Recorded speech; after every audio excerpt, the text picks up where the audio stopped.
Welcome, everyone. I think this might be us for tonight. So, welcome, Sue and John. Anything to check in on? Anything arising? We haven't seen very much of you over the last week. So, everything okay? Everything good? Any thoughts? Yeah, I had an interesting meeting today with Hi, Sue. Hi, Patricia. an interesting guy who works with his wife. They have a boatyard, and he's looking to sell it over the next couple of years. And I had contact with him a couple of years ago when the whole COVID thing was started, and he came back a couple of days ago and said, "Could we have a meeting? Because he'd quite like a bit of help preparing for the sale and going through it." I enjoyed it. I enjoyed the meeting. Went over there, had lunch with him, had a couple of hours with him and his wife, and it just kind of it was just nice just to kind of be talking about business again. And I just felt kind of reconnected. It was good. Okay. Yeah, well, that was your thing. Maybe you needed just to break from it and come back to it in a different mindset. Not finished living. And Sue, anything to how's things going? No, I haven't got anything to say. Sorry. It's okay. You're looking happy anyway. Yeah. That lovely smile again, which is always good to see. You and Katie. Katie's always smiling. She's like, I say, "How are you?" "I'm happy." It's like happy Buddha smile, that kind of like happy. It's really nice. Yeah. So nice to see you both again. If you want to have a quick chat afterwards, quite happy to do that after the group session. So just stay in afterwards. I'll stop the recordings. Yeah, shall we go into do a meditation to start with, if you like? How does that work? Should we do a meditation? Fine, yeah. Okay. What sort of cat is that, Patricia? It's a Sphinx. I have two of them, a pink one and this one, but they're very loving cats. Like they can't love you enough. They're very, very loving. This one's name is Cat. Say hello to the people. Say hello. Is she a house cat? Does she only stay in the house? Yeah. They do go out in the morning in our little garden. In the morning for about an hour, and once the sun goes down, they go out for an hour. But they have a cat litter box, but they're very loving cats. They're not like cats at all. In fact, their personality is more like a dog than a cat, and they're very trainable and things like that. But now I have to take you off. But they're very loving, very, very loving. We can, yeah. He always joins you in the sessions. So maybe actually let's just start with, I'm just going to share my screen. Given you missed the afternoon session, let's just have a quick look at the lesson. It's a very short, simple lesson, so nothing major to read, but just any thoughts on ideas? It's quite a mind-blowing idea. So let me know if you can see the screen. Yep. Okay, so Sue, if you want to read the key idea for us. I have given everything I see in this room, on this street, from this window, in this place, all the meaning that it has for me. Okay. So any thoughts on that? How did you find practicing that today? Well, I thought, yes, that's very true. It's very true. Everything we see, perceive, think other people are thinking, it's all coming from me, you know. I'm giving it all meaning. I've given everything I see, everything. So I like the inclusivity of it. We've given everything we see, all the meaning that it has for me, and that me is the little me. That me is the self that defines itself by the meanings that it's given to the world. That's how the ego works. So the more you give meaning to the external world, the more you reinforce that perception of the little you. Which is why he's going straight in, when you start the workbook, straight into meanings. Okay, let's just go straight in there and work with what's actually going to work. Because the meaning that you've given things is the problem. Yeah. And you have to start It's a big questioning problem. that meaning. Yeah, as you know, David Hoffmeister says that we all have a perceptual problem. You have to acknowledge that you have a problem, a fundamental perceptual problem. You perceive what is not really there. That is the fundamental error in your perception. And you give things a meaning that they don't have. And so it's a bit like, you know, in Alcoholics Anonymous or any of the addiction, you know, it's all based on that 12-step process. And the first step is you need to acknowledge that you have a problem, that you are an addict, you are an alcoholic or whatever. So in the same way, you know, as Course in Miracles students, we have to acknowledge, look, I have a perceptual problem here, a fundamental perceptual problem. I give things a meaning that they don't have. And this is what he's highlighting in these lessons, right? He's saying, you've given everything you see. And he's not just talking about physical sight. He's actually talking about perception, about everything that you perceive in this world. So all of your senses, your sensory perceptions, you attach a meaning to these, and then that meaning defines you. And that now becomes the self that you use to replace the divine self, the pure formless awareness that you really are.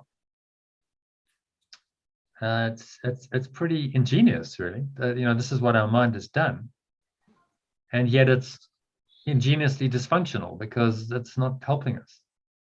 We just keep creating false meanings out of our sense perceptions, and that leads us nowhere. We go around and around in the dream, and sooner or later we're going to find that, you know, we don't like the dream anymore. The dream is going to hurt us. We're going to feel upset and alone and abandoned and all these things. And he's saying, well, you need to go back to first principles. Look at the meaning that you've given it. And that's what these lessons are about. Hi, Iona. Hi there, Jonathan. Hey, or Yeah. Jono. And your friends are here? Nice. Hi. A good turnout from the UK tonight. Good. Very So we're just kind of going into the lesson, and then we'll go into meditation. Anything to share, Iona? Any questions or anything arising for you before we move on? Just to let you know, we are being recorded. I started the recording, so. Yeah. I took yesterday's lesson into today. Nothing I see just means anything. And it had more of an impact again. I'm quicker to reach calm inside when I remember drop into the breathing. And it's been a challenge because there's been some severe storms up here. So the nervous system is feeling a bit shaken.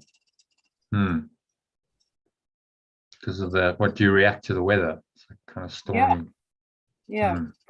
Violent wind. Yeah, John was saying had some storms. Yeah. So I guess that's symbolic, isn't it? You know, as the storms rage, it's about finding the calm inner center, the eye of the storm. Yeah. You're unmoved, Yeah. unshakable. Yeah. What did you think of? Did you just work with yesterday's workbook lesson, or did you do that as well as today's? I just worked with yesterday's lesson. Yeah. Okay. Okay. But it's important to guide. Yeah. So this is just an extension, nothing I see means anything, but I've given everything I see all the meaning that it has for me. So I think it has a meaning. And the meaning I've given it is the meaning that I've assigned to it. I've given everything I see. The glass you're drinking from, the whatever, the chair, we give these things meaning. And for a lot of people, this is quite shocking. As you say, it's like, whoa, what is he saying here? So this whole world, but the truth is you have given it the meaning. And that meaning seems to be valid within this world, because the glass seems to be something that you can drink from, and that seems to have a purpose and a function. And he's asking us to go beyond just the form of the function of in form, and look at it from this higher point of view and say, okay, well, what's the meaning of all of it, really? So yes, you can, drink from a glass, or you can, we've created all these things around us that all have a seeming purpose in the illusion. But what's the purpose of it all, really? And, if you start to see the purpose of it all is simply to create a little me and reinforce that little me. You create all this meaning that then defines the me that separates you from your divine self. Then everything that you see comes into a different context. You see it differently, don't you? Yeah, for sure. Yeah, he drops the bomb right at the beginning of the book. Yeah, I mean, it just takes you straight in there. It's like straight in the deep end. There's no like warm up. Okay, well, I'll give you a few lessons just to kind of warm into this. Just it's like, okay, nothing I see means anything. Off we go. Which I suppose, how else would you start a course like this? Like, you're going to start it with variations of illusion, or you're just going to just state the truth, absolutely in lesson one? Because if you actually get lesson one, a bit like the introduction to the text, if you really got lesson one, then close the book, you're done. Nothing I see means anything. Oh, okay, then. I absolutely get that. I don't give it any false meanings. I stay rooted in my true awareness, and all my illusions are gone, because I recognize that like none of this means anything.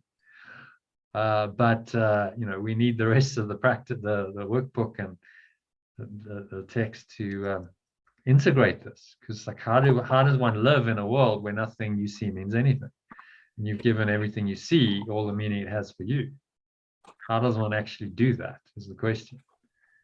And that's it. That's what this is about. Of Course in Miracles, because he's saying, well, you can actually live this way.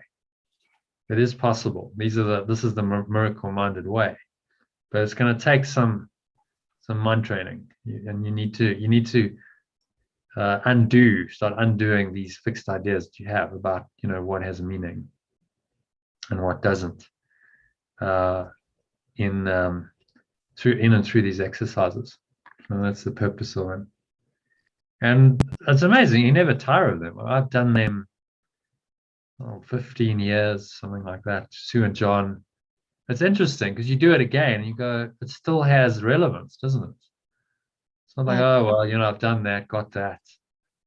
Because it's such a mind-blowing idea that you're like, oh, wow, okay. Actually, maybe I'm just seeing it fresh again this time. It's like, wow. What's striking me this time around is just how kind of radical this is. Whoa. Actually, what is he really saying here? I think the first time, I can't even remember the first time I read it. You don't really get it, do you? Nothing I see means anything. It doesn't kind of penetrate in on much of a deeper level. So ideas, every time you do it, it's another level of understanding. Okay, so again, it's he's just saying, well, we'll read this just so we're clear, because this formula is repeated over the next few lessons. So just read the instructions, and I'll guide you through a meditation where we can meditate and practice it. Okay, so Iona, do you want to read paragraph 1 for us, please? Okay. The exercises with this idea are the same as those for the first one. Begin with the things that are near you and apply the idea to whatever your glance rests on, then increase the range outward. Turn your head so that you include whatever is on either side. If possible, turn around and apply the idea to what was behind you. Remain as indiscriminate as possible in selecting subjects for its application. Do not concentrate on anything in particular, and do not attempt to include everything you see in a given area, or you will introduce strain. So do those instructions kind of make sense? Do you understand why he's saying these things? Yeah. Yeah, it's very straightforward. It's just a set of instructions. Do you understand the methodology? He's asking you not to make not to be ritualistic about it. Yeah. And just to apply it indiscriminately to everything. So it's training in transfer of true perception, as we saw in the workbook introduction. Needs to apply to everything indiscriminately. So you don't pick and choose and select, because that's exactly how we've constructed the very specific partial world we've created. We've selected, and we take bits of perception. We say, well, that's more important than something else, and then we construct meaning out of it, and all of that makes up the separation mindset that we have. Hi, Elaine. Hello. How are you? Welcome back. Good, From, good. Swaziland? No, I'm not back. I'm not back. I know. I'm saying welcome from Swaziland. So we have we have an international gathering. South Africa, Swaziland, and UK tonight. So anything to share or check in on just quickly? We've all done that. So if you have anything arising, now's the time. No, it's just so lovely to be in Swazi. It's a very exceptionally beautiful place, especially where I'm staying here at Malalocha, which is a nature reserve, which honestly, there are no words to actually describe it. It's just a very sacred, beautiful place. And and I've been just very busy because I came here with a purpose to achieve a lot of things. So I've had to really stay focused. And but also, play hard and work hard kind of combination. And it's been difficult to find time for the course. And but I have been made it tonight, so well done. Yeah, I'm doing the meditation, so that's been good. And I've been in touch with Kim, and I thought, let me make contact now, and I can sort of just get with it a bit. Good, excellent. Okay, so don't know if you've managed to do this lesson, but we're just going to read it, and then I'm going to guide you through a meditation on it. So if you want to read paragraph 2 for us. Okay, because I've got my phone, but let's give it a try. Merely glance. Correct. Easily and feel quickly around you. Trying to avoid selection by size, brightness, color, material, or relative importance to you. Take the subject simply as you see them. 3. Try to apply the exercise with equal ease to a body or a button, a fly or a floor, an arm or an apple.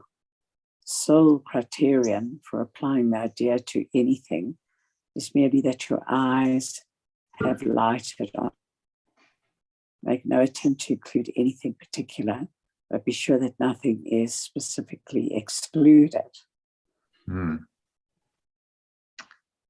So do those instructions make sense to you? Just into the context again, is it sort of like not giving anything any more importance than anything else in your environment? Exactly. It's part of the mind training. This is all about not giving, just recognizing that you've given everything you see all the meaning it has for you. So part of recognizing that is applying this idea to everything indiscriminately. that doesn't matter what you're seeing, you apply the idea. I've given this all the meaning it has for me. And if you find that there's emotionally charged meaning that comes up for you, then notice that. We attach to certain things and we attach importance to those more than other things. And he's saying, but this is all the same. So an illusion is an illusion is an illusion. It's all the same. It's in one order of reality. Because there's no hierarchy of illusions, there's no order of difficulty in miracles, because you can change your mind about the illusion, irrespective of what form it takes, as easily in one instance as in another. Hence, there's no order of difficulty in miracles, because it's a dream. Yeah. So you're dreaming or you're awake. Illusion or that illusion or the other illusion doesn't matter. Yeah. It's all It's all illusion, and some illusions seem to be more important to you and better and more valuable. And he's saying no. It's all a dream. So it doesn't matter. Those areas of importance where we are placing relative importance on things like size, brightness, color, material, or any kind of value you attach to this, that's entirely your own construct. You've made that up, and you've attached the value to whatever you're seeing, and that value creates the meaning that thing or person or whatever it is has for you. Holds for you. You've created that meaning. And that defines you. See, now you've got an ego, a self that's identified with these meanings that you've created out of sense perceptions, which is all illusory. And we think it's real and it's meaningful, but it's all happening within an illusory domain. And that self is just false. The self is false. The meaning that is given to things is false. And these exercises are designed to just help us to see that. So have you managed to practice today? Me? Yes. Did you do this mind training exercise? No, I didn't, John. As I said, I just have not. I have not tuned in at all, other than done some meditation, theta, every day. Okay, well, that's good. Connected with Kim, which was nice, because she just said, no, she made me feel a bit better that I'm not. She said, no, it's fine. You just need to you'll get with it and do what you can. Yeah. Well, Kim went through the same thing. Everyone does in the first week. It's like, how am I going to do all this? But then you just find a flow with it. Okay. So any questions on the lesson? Any comments? Anything coming up? Or should we just go into a meditation? I'll guide you through a practice of it. Do a med on it.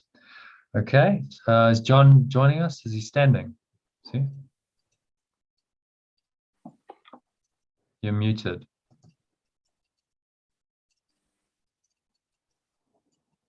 He's just making a cup of tea, but he'll be back in a minute. Yeah. Okay. So just prepare yourself. Prepare yourself for the meditation and into a nice, comfortable position. I'm going to mute you all. And sitting comfortably or standing, and if you want to stand up, you could do it standing meditation. Feet shoulder width apart, back straight. Cup your hands in your lap. Close your eyes. And start off as usual with a nice deep breath in. Through the nose, noticing how the stomach rises and the chest rises. And the subtle flow of air in through the nostrils.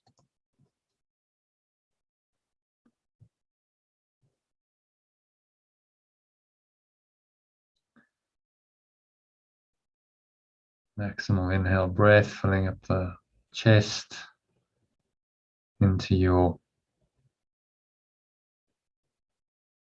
upper chest and your head. A warm wave of energy rising up the spine. Put one hand on your heart center. It's connecting with your heart space. Just coming into an awareness of this presence. It's in the presence of the present. And you just connect in with that. You enjoy it, feel the feelings. If you notice anything that's out of accord with this nice, peaceful, calm, happy state, then observe it casually. Any thought, any emotion, any sensation that is reflecting these thoughts and emotions in the body. Observe that sensation wherever it is. Might just be a kind of knot in your stomach or a block in your chest, clenched jaw, clenched fists, the extreme dry mouth, sweaty palms, nausea and panic attacks can come just from thoughts and emotions. So exhale. Just exhale and release, letting it all go. Blowing it all away with the breeze of your breath into the nothingness. It really is. Just imagine it's like a dark cloud just blowing away with the breeze of your breath.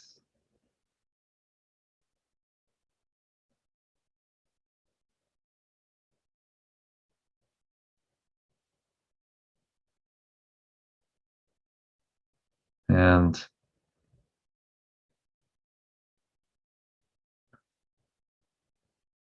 finding some stillness and calm at the bottom of the exhale. Appreciate that, smile. And then breathe in again. So breathing in. Lower stomach. To the middle chest, the upper chest. And scan your mind. Maybe you notice more calm, peace arising. Just an emptiness, a spacious awareness. Is there anything blocking that awareness? Just observe it casually, and as you exhale, release it. So just exhale to the nothingness that it really is. Blowing it all away with the breeze of your breath.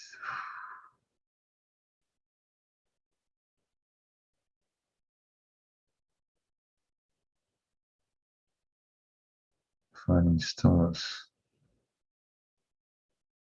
And so breathing in again, in through your nose and out through your nose.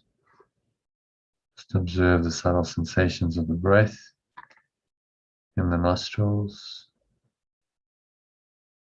As you breathe in, there's a sensation. As you breathe out, there's a sensation. Notice the touch of the breath as it flows in and out. On the bottom of your nose, tip of your nose, the area between your nostrils. Bridge between your nostrils. And then this area just below your nose, between your nose and your upper lip. Just notice the sensations there.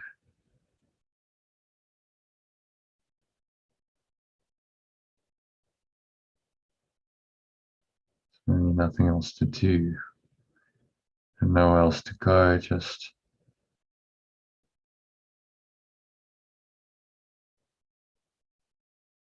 breathe and relax and be still and sink inwards deeper and deeper with each breath into the stillness.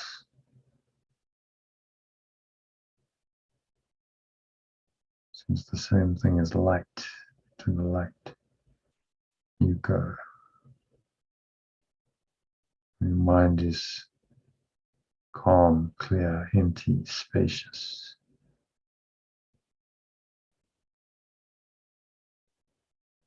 Of course, uses the term holy. It's holy awareness. And smile as this arises, because it's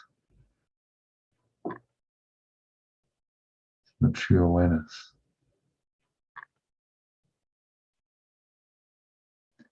Just arising through the simple practice of watching the breath. So bring your attention into the breath.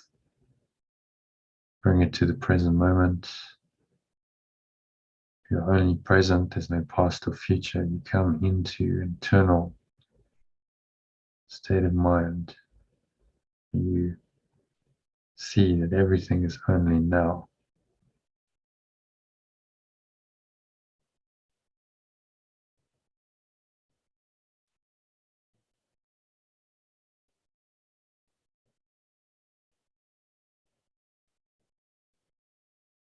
Keep watching your breath, having a sense of just observing. No effort, no stressing and straining and striving. You just allow the breath to happen and you notice it. So you are the witness or the observer of the breath that's breathing you. So how can you be your breath when you're not the breath? You're being breathed. You're pure formless awareness. It's aware of being breathed.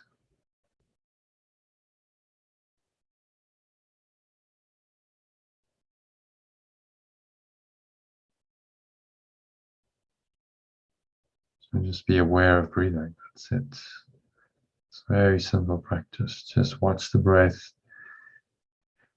Keep your mind on the breath. And if there's any thoughts, emotions that arise, you just dismiss them by returning your full attention, 100% attention to the breath.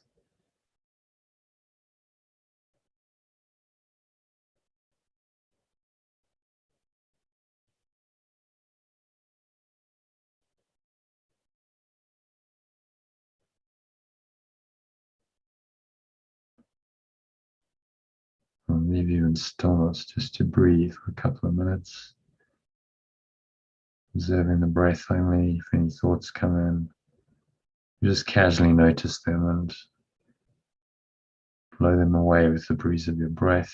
If it helps you, imagine they're like clouds just drifting by. No power to obscure. It's pure formless awareness, blue sky of your true awareness, the light that shines through it. So just allow that awareness to arise through this practice of breathing.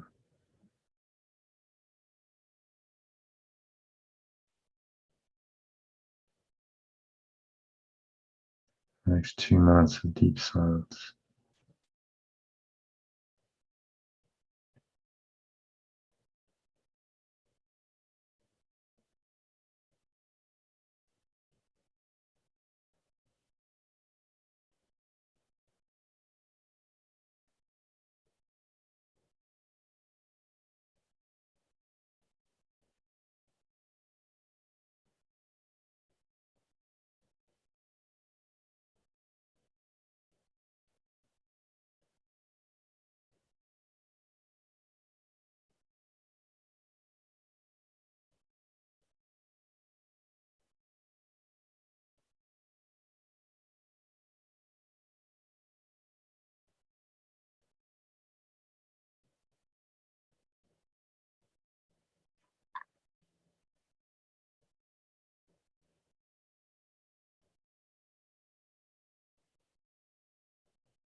Any thoughts arise, just casually observe them.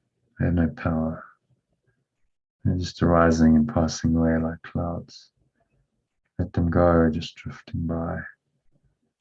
Blow them away with the breeze of your breath. And sink into the blue sky of your awareness.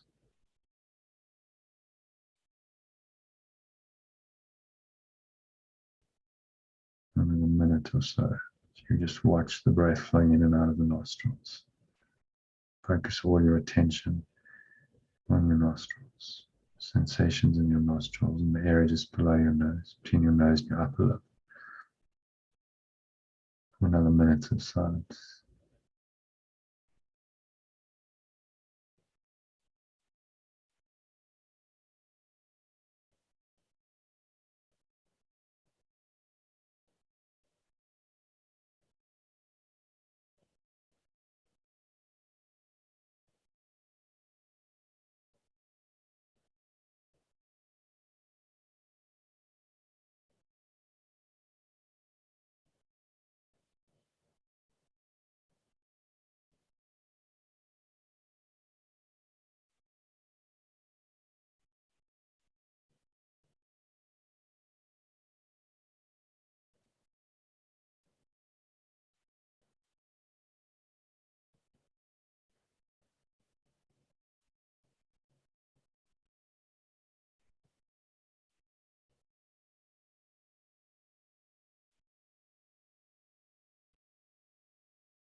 So now you just keep the breath flowing.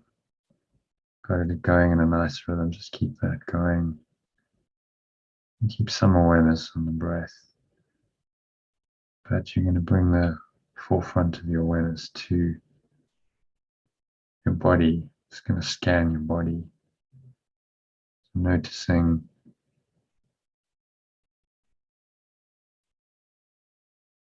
sensations in the crown of your head. Just run your awareness down through the back of your head, through your ears, and down the other way through your face. Just observe the sensations, whatever they are, on the skin. Maybe there's a tickling, a prickling, an itching, some heat. Just observe without labeling or judging.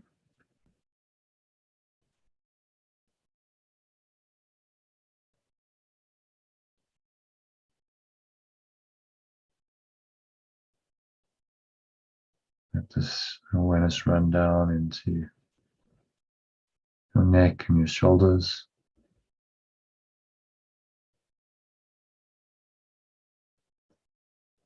Through your arms, your triceps and your biceps. Down through your elbows.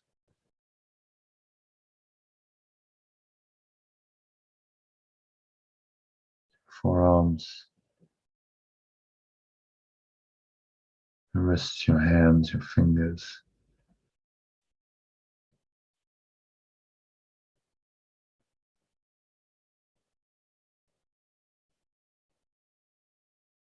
Feel the weight of your arms hang lumpily and heavily off your body. You're aware of your breath still happening in the background, just breathing in and out through the nose. Keep some awareness on that.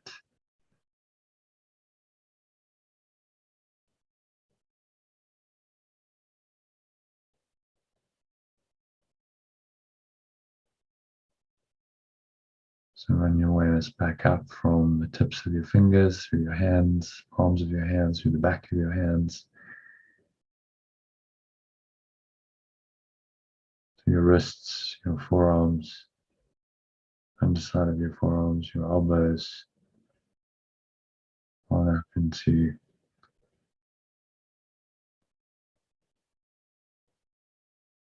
your triceps, your biceps, into the neck and shoulders. Breathe in there. If you notice any tension in the neck and shoulders, just observe it. And you can drop the shoulders down. You can roll them forward and back. And as you exhale,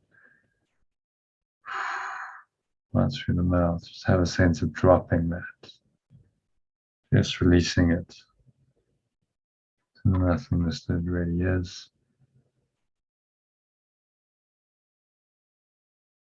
And you're relaxing more and more deeply, just letting it all go, sinking deeper and deeper with each breath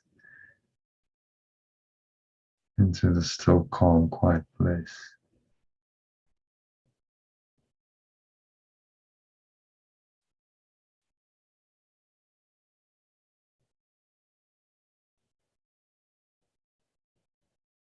And so run your awareness down into your middle back, your lower back, your stomach. Whatever's going on in your stomach might feel warm, tingling. Go deep into beyond the surface of the mind into the depth. And do that by penetrating deeply into your body. So noticing the energy. It's a subtle life energy. There's a flow. The body tapping into the very life essence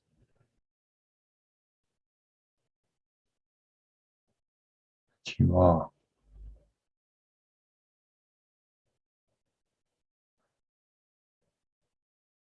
Stay rooted in that. So going deeper with each breath, being aware of whatever the sensations are in your buttocks, your groin,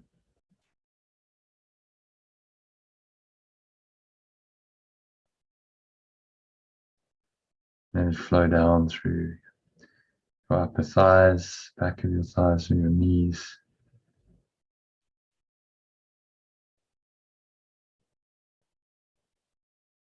Your calves, your shins, your ankles, and your feet and your toes.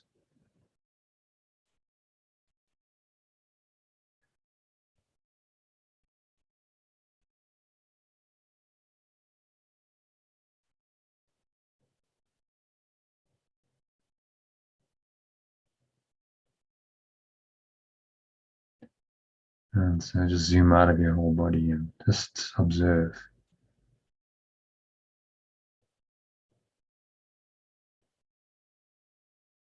Just aware of your entire body. Run your awareness in one sweeping breath. So breathe in and run it through your feet, soles of your feet, upper parts of your feet, your ankles, through your calves and your shins, up through your knees. Take another sip of air through your thighs, back of your thighs, your groin, your stomach, lower stomach, your back, lower back, middle back, into your heart center, your chest.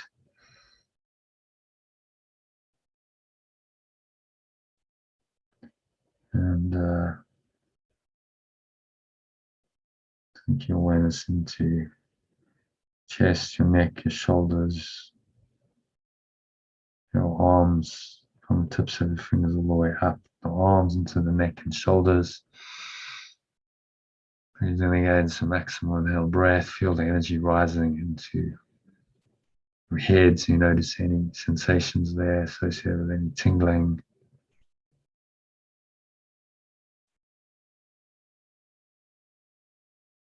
Itching, scratching, whatever sensation is.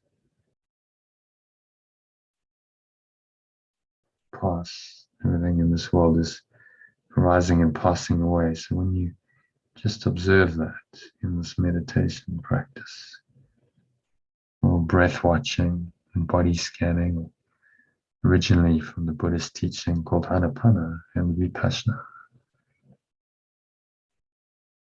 When you do this, you come into an equanimity. It's life. You're no longer reacting to life, no longer giving everything the meaning that it has for you, creating meaning about what has no meaning. Stories where they are no stories.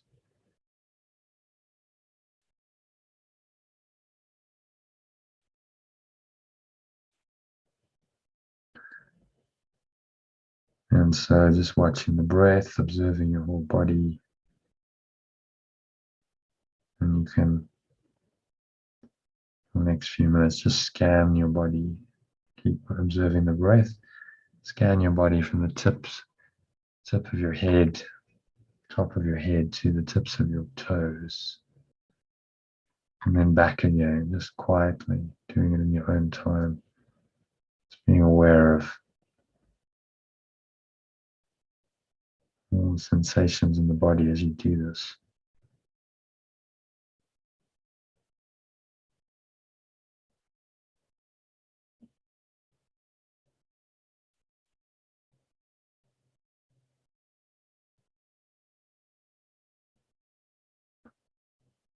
Nothing else to go, nothing else to do for a few minutes. Breathe, relax, and just observe the sensations in the body.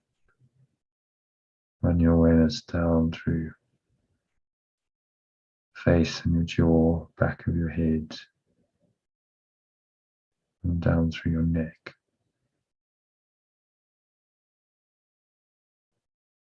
Noticing any tension anywhere, you can just breathe a bit more deeply and release it. Allowing a more helpful energy to come in.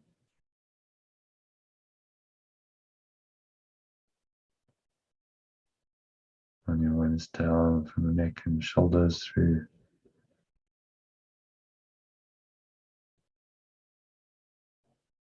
your upper arms, biceps and your triceps, your elbows, your forearms, your wrists.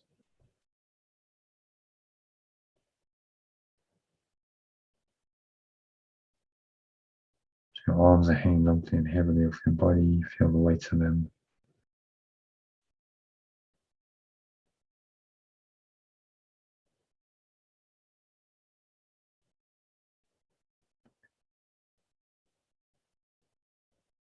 And be aware of sensations in your toes, in your feet, and hands, your wrists, your forearms, your elbows, biceps and triceps into the neck, shoulders.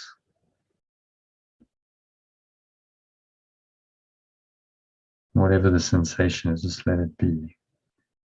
So observe the gross and the subtle sensations. Subtle sensation is just a sense of the flow of life. You connect with the life essence. You notice that gross is a pain designed to obscure your divine reality. So if you observe these dispassionately and don't react, it's just a sensation. Then you take the emotional charge out of it and it ceases to have the meaning that it has for you. Another way, just another way of letting go. Continue to scan your body in your own time, moving down from the neck and shoulders through the chest, the heart center,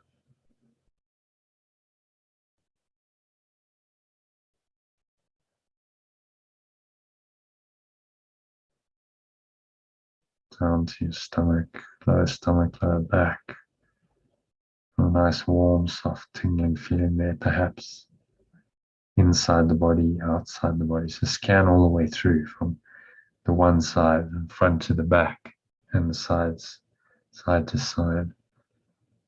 Feel like you've really just become aware of a very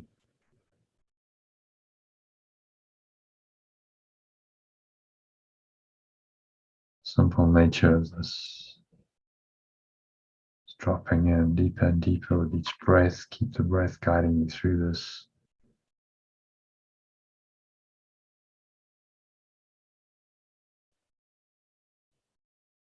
Observe the sensations in your lower stomach, in your groin, the buttocks, in your upper thighs.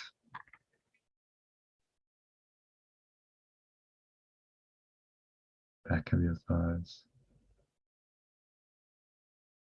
your knees, your shins, your calves, down through your ankles into the soles of your feet, upper feet, and tips of the toes.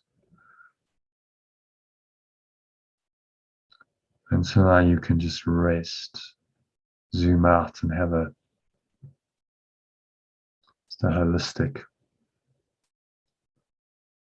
view of your whole body, and just observe the whole body as an energy field. You hold that whole perception in your mind, and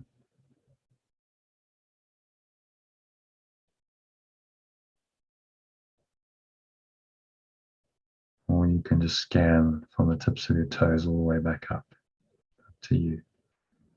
For a couple of minutes, just do that. You're on your own. Just zoom out and be aware of your whole body. It's one feeling, energy.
And so just gently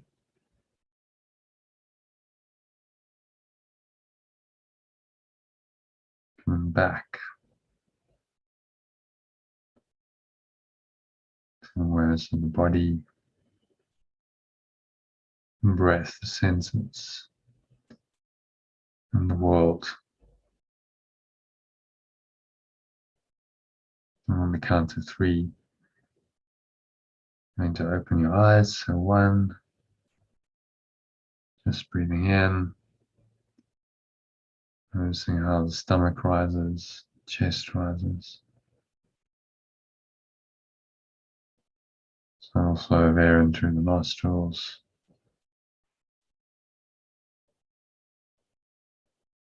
Pause at the top of the inhale. Again, check in, scan your mind, notice thoughts, notice sensations in the body. That gets you to observe emotions, thoughts, emotions, sensations. This is what the ego is made up of. So anything uncomfortable, difficult, still remaining there, observe it and just exhale, blow it all away. It's the breeze of your breath, blowing it away like a dark cloud. There's no power to obscure the eternal light, your true awareness.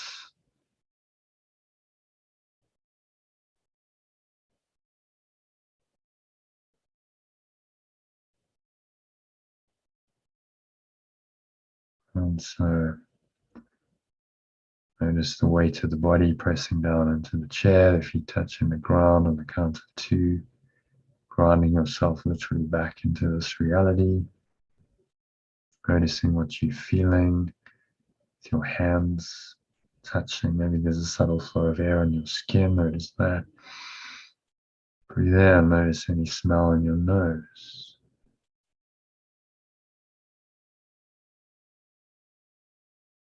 Notice what you tasting and smelling, and what you're hearing, any sounds in the surrounding environment, even the smallest sound of maybe your computer fan whirring, ticking of a clock and so on. Just notice sounds, they're happening in the space that you've created, within the space of pure formless awareness. They seem to happen.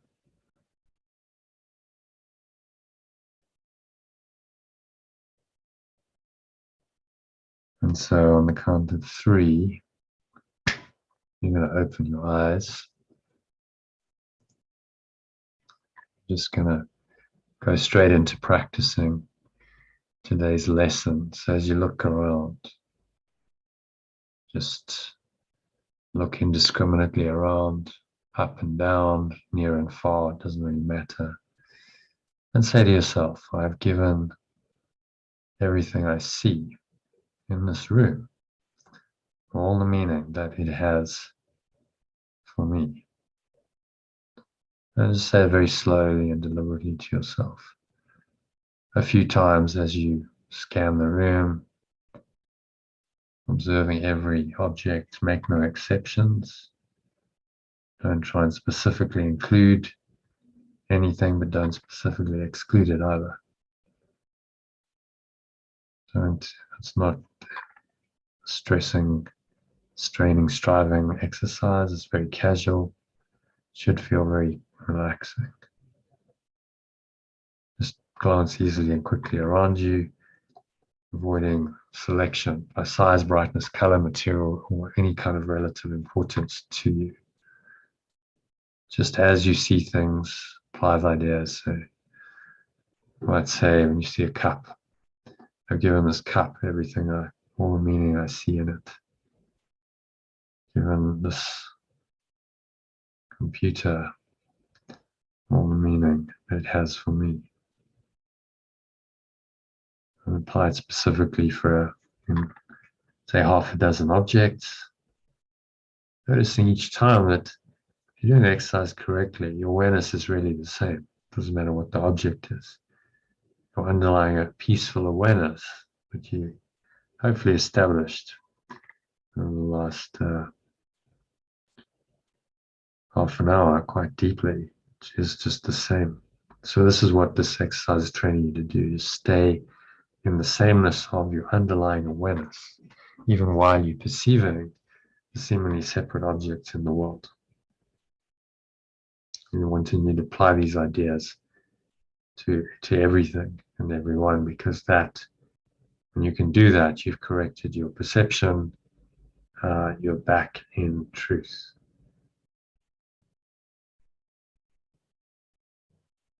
And that's the only thing that's going to make you happy. So one more time, just to close out the exercise. So I've given everything I see in this room all the meaning that it has for me. Just let that kind of sit with you. And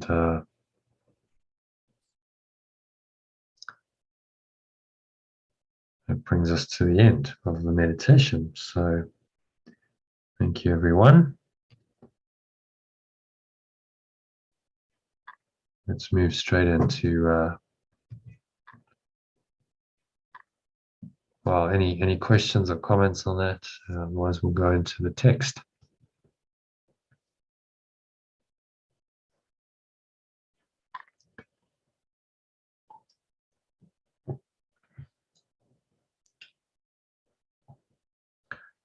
Okay.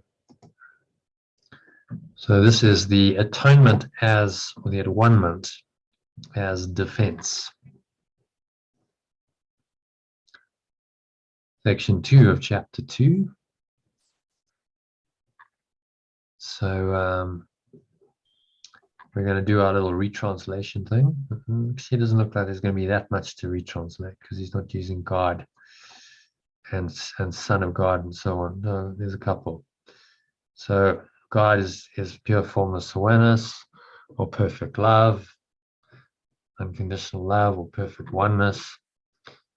And when you read that sentence first, you just stop and then read it again with just the retranslation, just to see how that changes things for you, maybe your understanding.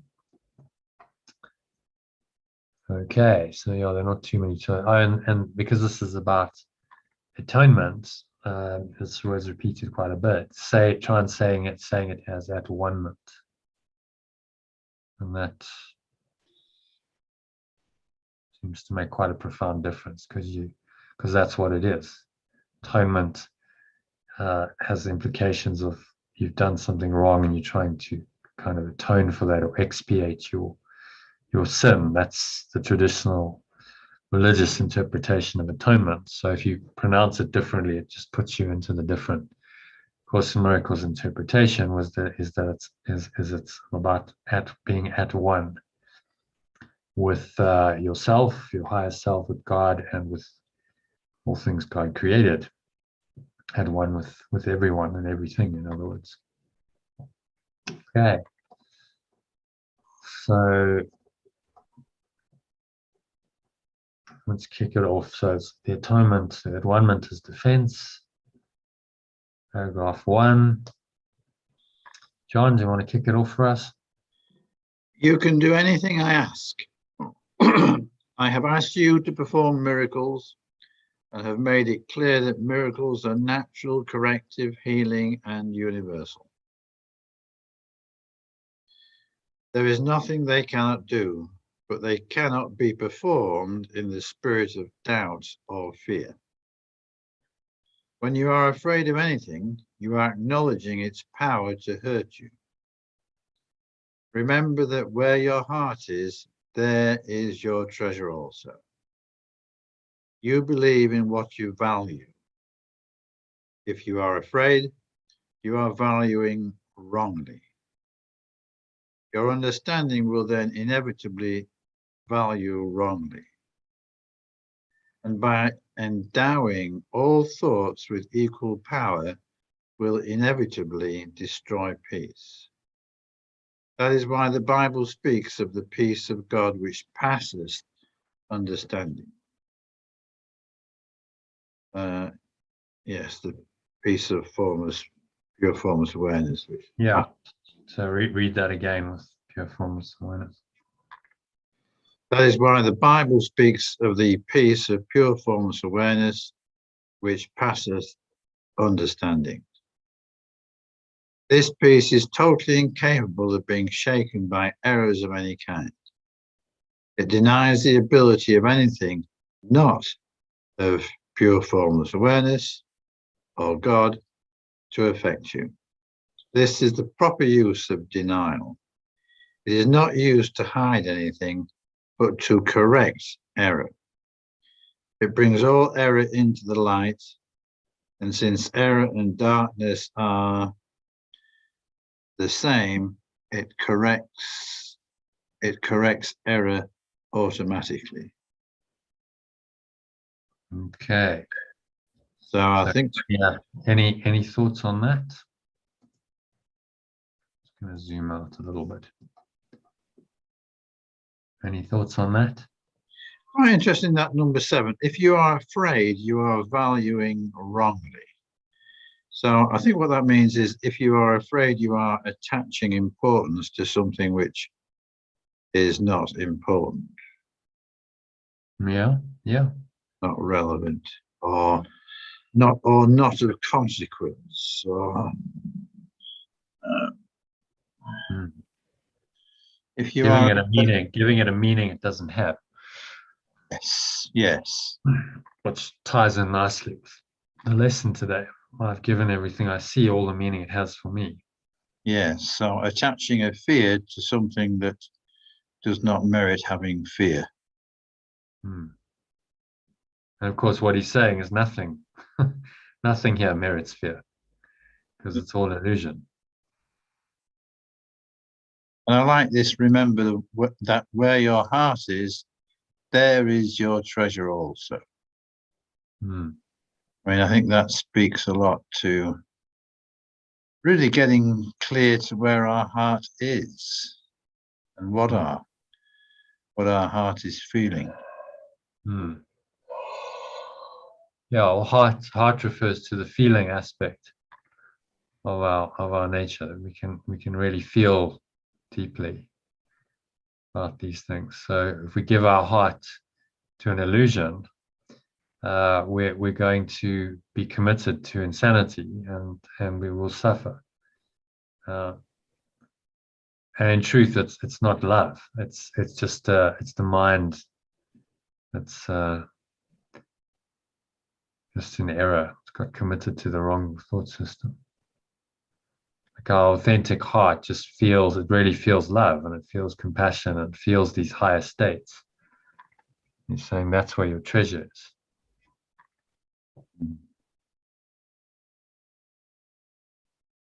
And you believe in what you value. Yes.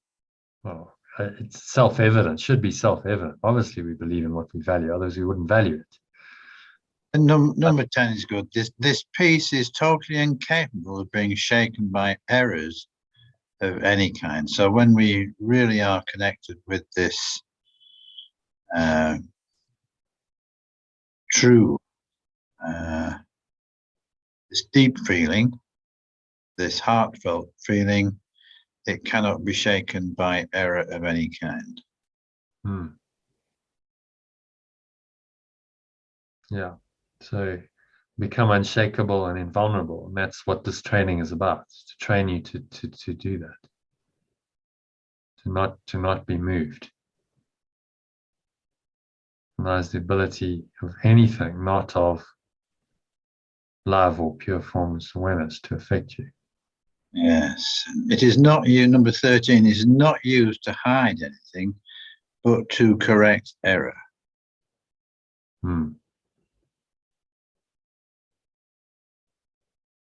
So error and darkness are the same, correct error automatically.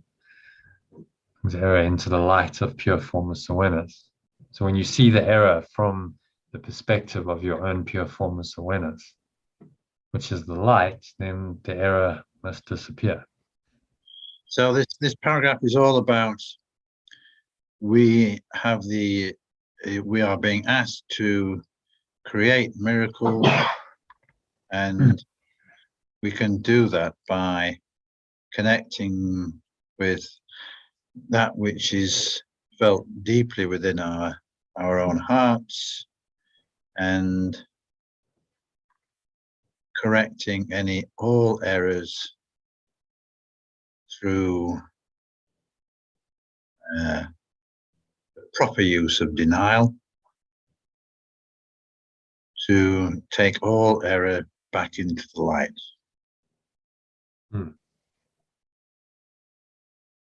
Again, you see that, the dichotomy between error and truth, and the light and the darkness. You must deny the error. You cannot accept the error and be in the light. This is the whole teaching. We must let it go, forgive it, deny it. Deny its reality. It's very simple. But, so we have the whole essence of the course in this one paragraph. As often happens, it's a holographic thought system, so you get the whole thing in, and he just states in different ways. Oh, there's Richard. It's nice of him to join us.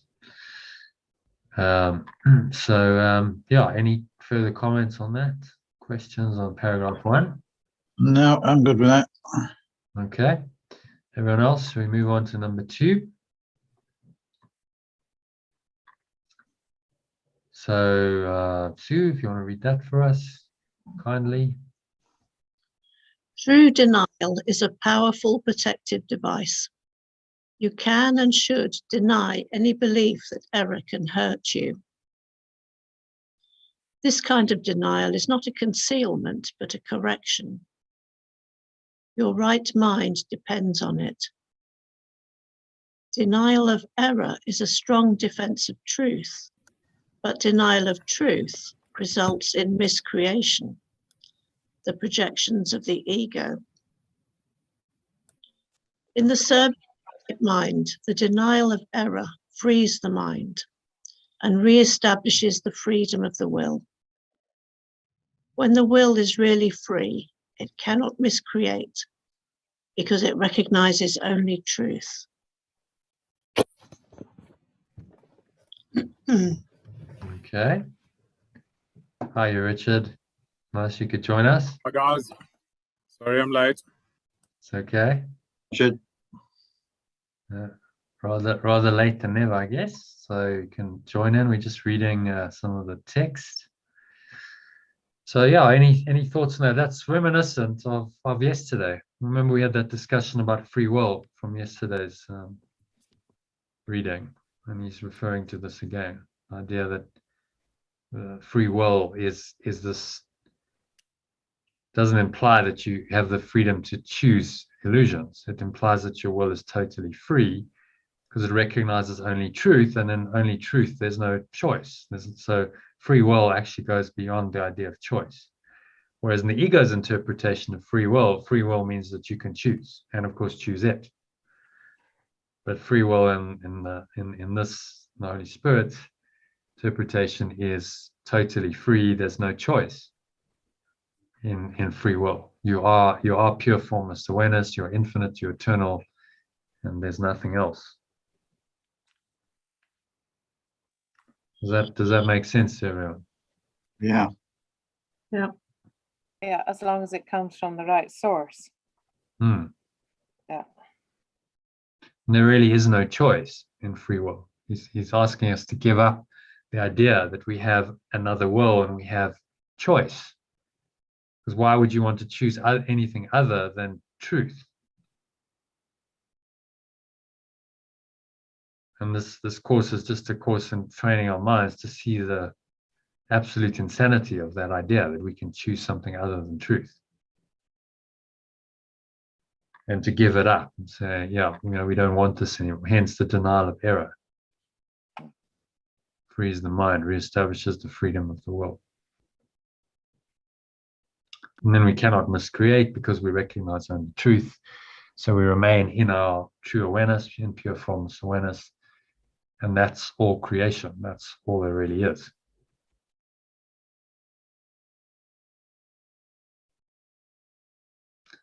Okay, so that's number 2. Any comments or questions about it? Sue, can you give us a little summary of it? Maybe. Well, he's talking about denying the belief in error. And it's a different kind of denial to the ego's denial. We're not denying in order to hide away from something. We're finding the truth. You're denying that, he says at some point, you're denying the denial of truth. Because we've denied truth, that's what the ego is, and then you must deny the denial. Say that that's not true in order to accept the truth back into your mind.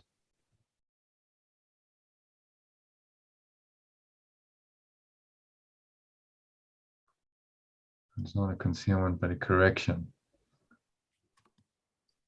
Can and should deny any belief that error can hurt you. So this is the practice. If an error happens and you think it's hurt you, then you need to correct your mind. Say, no, it cannot hurt me.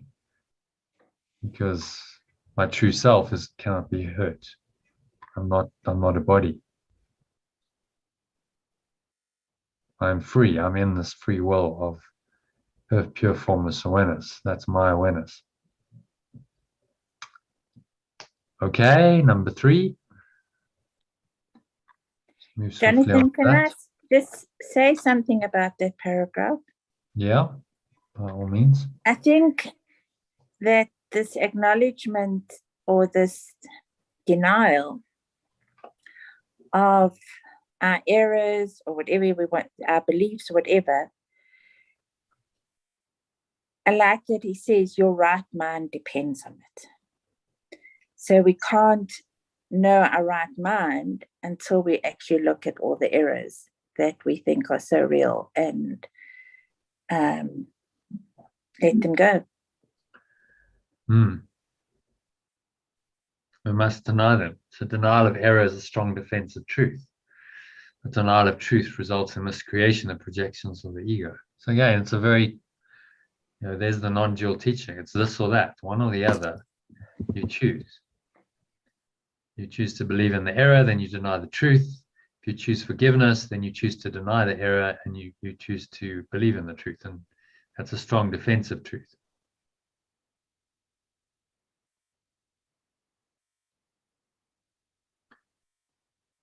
So very clear cut. And yeah, just it's doing it over and over and over again in our minds as our illusions arise in this world. Just reminding ourselves, no, this is not true. This is not true. So therefore, why am I attaching value and meaning and importance to it?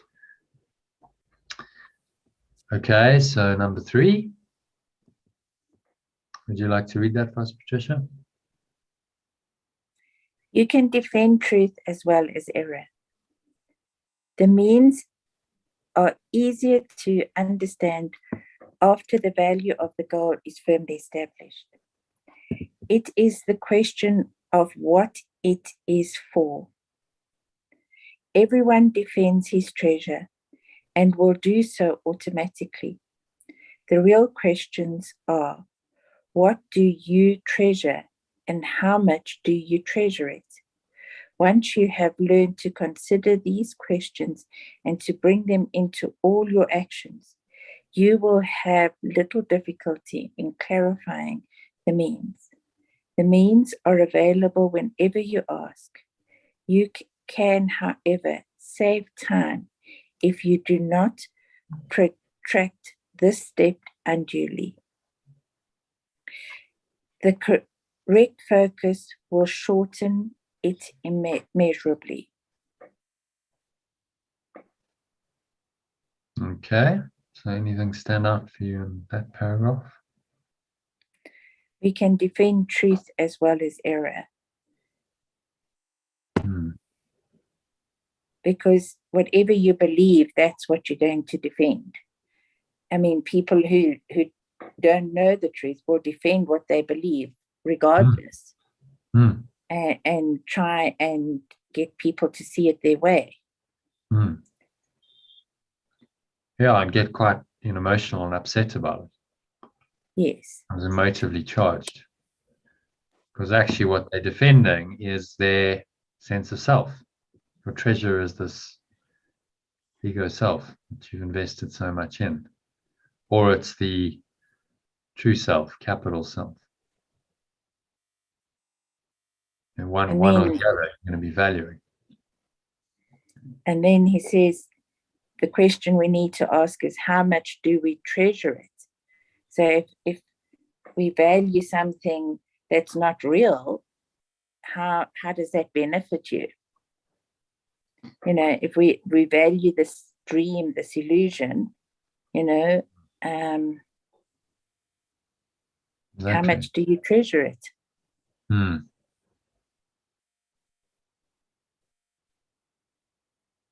So he's questioning us, saying, what do you treasure? How much do you treasure it? Ask these questions. And you have to be very honest with yourself.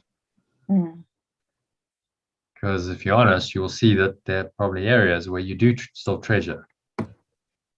Value, in other words, the ego and its beliefs and the world that it's made up.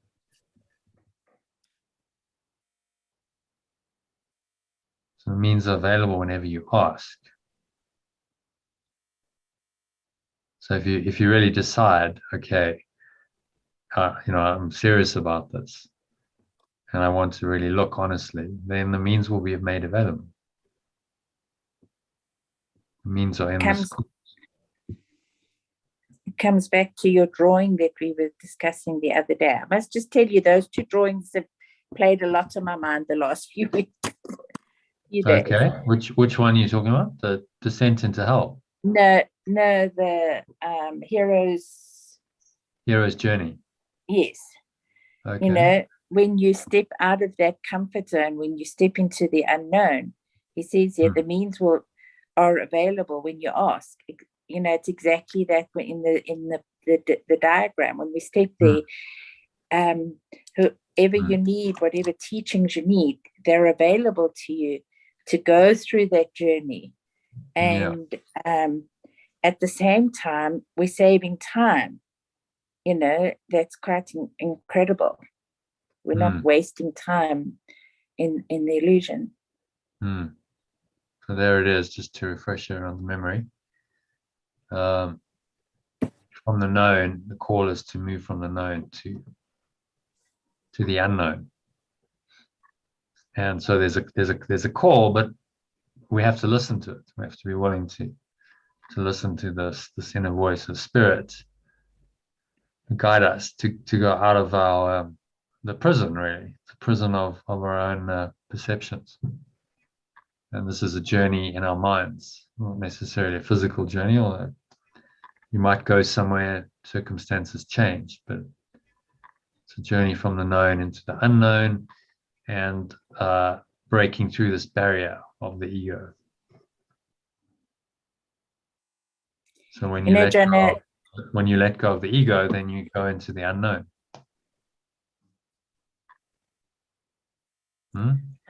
I'm busy reading the Harry Potter books with my grandchildren. It's something we decided to do together. I've read them before, and but when you showed me this diagram, I went, oh my word, I can see exactly what the whole journey is, why I had to go through all of that. And it helps me to explain it to the children, to get the metaphysics out of it, not so much the story as to the journey he's taking. And whenever he needs help, these people, it was like when you showed me this, oh wow, that's exactly what it's all about. These people show up to help him along his journey.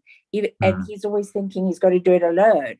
And I think we all get stuck that we think we have to do this journey alone, but we don't. The minute Terry always used to say to us, if you step into the unknown becomes known. And it really just reminds me of that stepping into doing or being who you ought to be and how everything begins to fall into place. Yeah, and you do get help and guidance and support, Exactly. which is what he's saying here. The means will be made available to you. Exactly. It's not available whenever you ask. So, but you have to ask and be genuine. So yes, okay, I want this. I really want to understand this. I want to know this. I want to move out of from the known to the unknown. I'm willing to take the steps. And then things show up. People show up. Supernatural aid that can come in many forms. Just a person, offering you something else, something different, to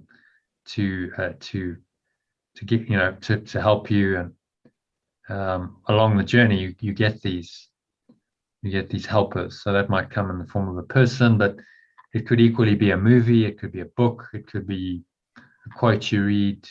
The Spirit works in many ways to help you through the challenges and the temptations that are inevitable, because the ego is going to rise, its darkness is going to rise and going to say, no, don't let me go. I'm valuable. You treasure me. Look at what I've done for you. I protect you. And those are the challenges and temptations, fears and desires, really. And it's about moving through them and saying, no, I'm letting that go. I'm letting that go.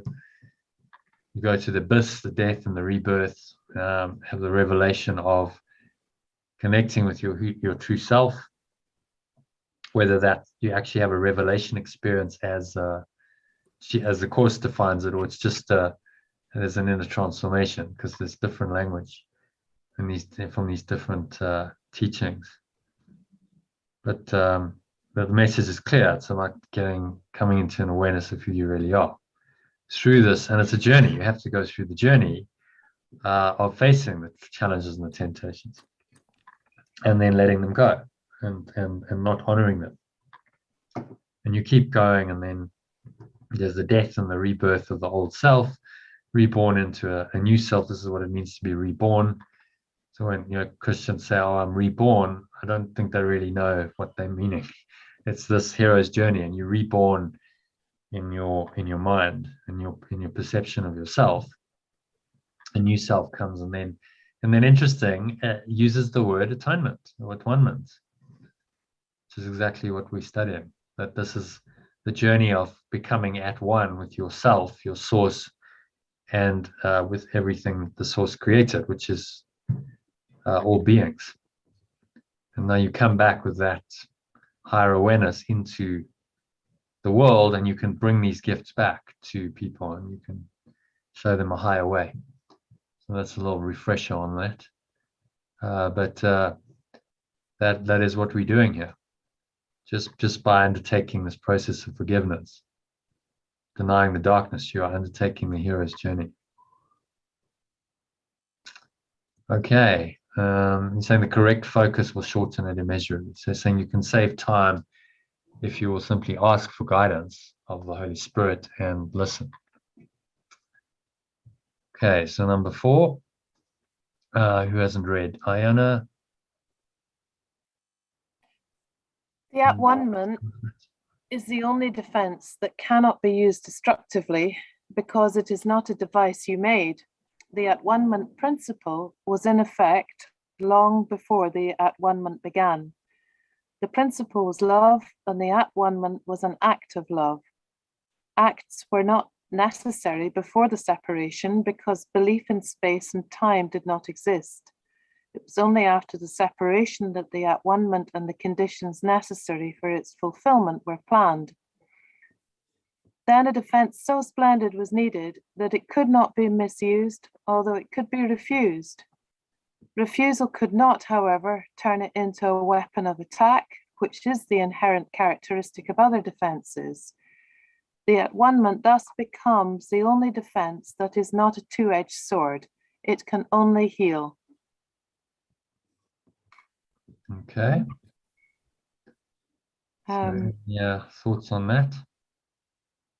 Well, it reminds me of the lesson yesterday about the Garden of Eden, before the Great Sleep, from which there's no report of any waking. Yeah, it's a classic line. Shall I go back to it? I don't know. Did you read it yesterday, Sue and John and Patricia? I don't know if you did, but it's worth having a look at. I'll just go back there. This is the serpent, yeah, a deep sleep fell upon Adam, and nowhere's their reference to his waking up. So in other words, we're all still asleep. Yeah. The So- world has not yet experienced any comprehensive reawakening or rebirth. Yeah. So all reports are exaggerated. Yeah. However, I think it is happening more so than ever. We're feeling that we're in a time where it's happening, and this whole COVID debacle has just been part of. Yeah, I mean, you look at and you go, it's all ego, but the spirit is reinterpreting this and using it for awakening. So it's necessary. That's how it works. Whatever the ego does, the spirit uses it for awakening. So it's just the reinterpretation of the ego, which then gives it its true meaning and purpose. Its only true meaning and purpose. Okay, so we won't go too much into that. I just thought it was useful to have a look, remind ourselves. Okay, so yeah, anything else strike you there? So the original Yeah. condition is Mhm. love, and the Atonement was an act or like an extension of love. Hmm.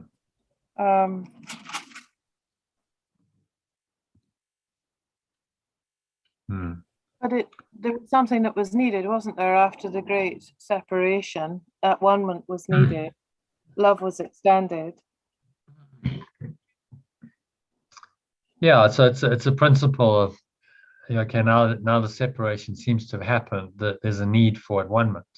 And so the Atonement principle is established, even though in truth you still are one. But in the illusion, that Atonement is quite necessary, because if you never acknowledge it as a principle and as a movement towards oneness, then you'll never find your way back. Yeah. You'll be stuck in the separation forever. So that's Yeah. what he means. Although, like, actually nothing really changed. Spirit oneness is still oneness. From our separated perspective, Atonement is necessary, and there needs to be this awareness. The Holy Spirit is the awareness of that Atonement. It's awareness of, yes, there is this principle of oneness, and now there's going to be this movement of correcting your mind and atoning, or becoming at one with your source through your correction of your perception. Okay, but it would never be available as a weapon of attack. There is no vengeful, formless awareness. There is no vengeance. It's just choice or awakening. We can awaken to healing or not. Yeah. So there's no, Atonement is not egoic. The ego has these inherent character. Every defense can be used for attack. Defend, attack. That's the nature of the ego. So we, in this insane world, people make nuclear weapons, for instance, as a form of defense. Oh, well, we need to make them because the other side's making them. But of course, that weapon can be turned to attack very easily. Oh, well, now we'll use them to attack you. So you just created a defense attack mechanism that is highly destructive, could destroy us all. And that's all just thought. Like, if people didn't engage in these insane thought system, we just wouldn't have these weapons, because people wouldn't be thinking like this. Okay. So can you give us a 1 minute summary of that paragraph? What's the key takeaway?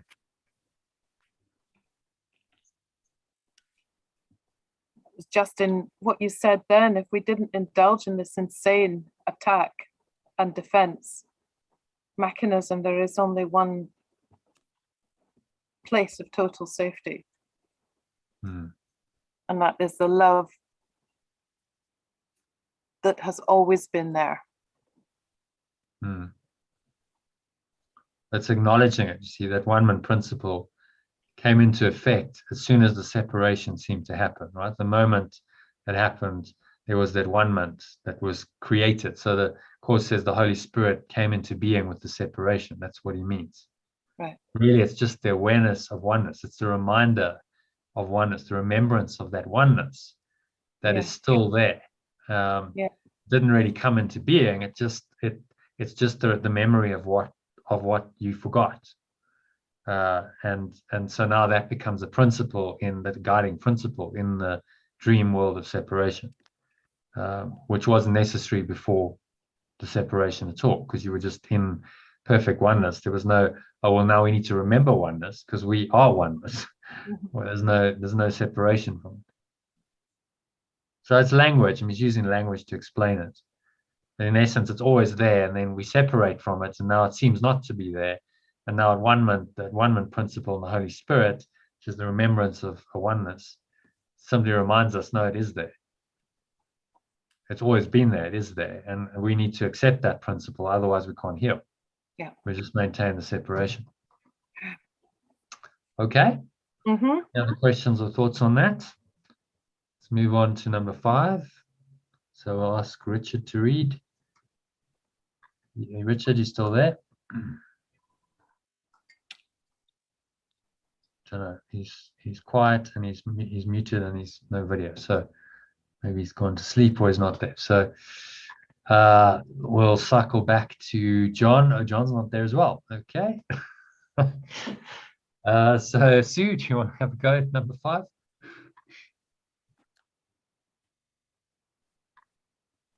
You just muted, so you need to just unmute. Yeah. The Atonement was built into the space-time belief to set a limit on the need for the belief itself, and ultimately to make learning complete. The Atonement is the final lesson. Learning itself, like the classrooms in which it occurs, is temporary. The ability to learn has no value when change is no longer necessary. The eternally creative have nothing to learn. You can learn to improve your perceptions and can become a better and better learner. This will bring you into closer and closer accord with the sonship. But the sonship itself is a perfect creation, and perfection is not a matter of degree. Only while there is a belief in differences is learning meaningful. Okay. So, does anything stand out for you there?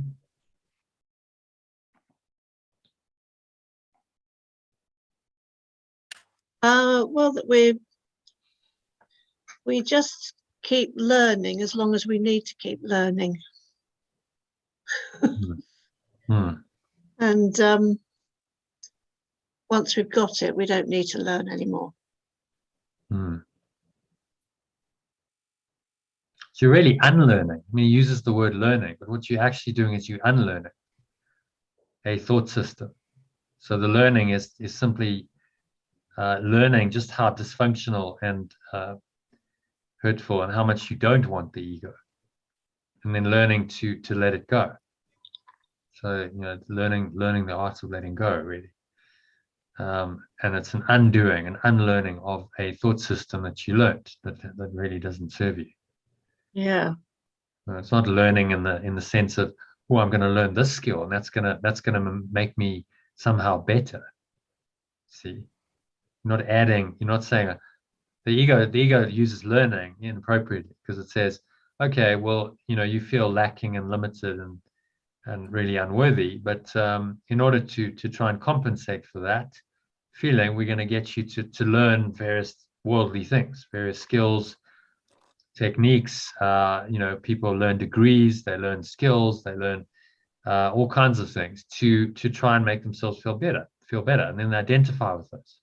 Oh well, now, you know, now I've got a master's, I've got a PhD, and I, suddenly that's how we define learning. That I'm learning something which is going to kind of remedy my dysfunctional self and make me somehow better in the world. And so it's really just trying to make a false self better. And of course, making a better false self is not going to work.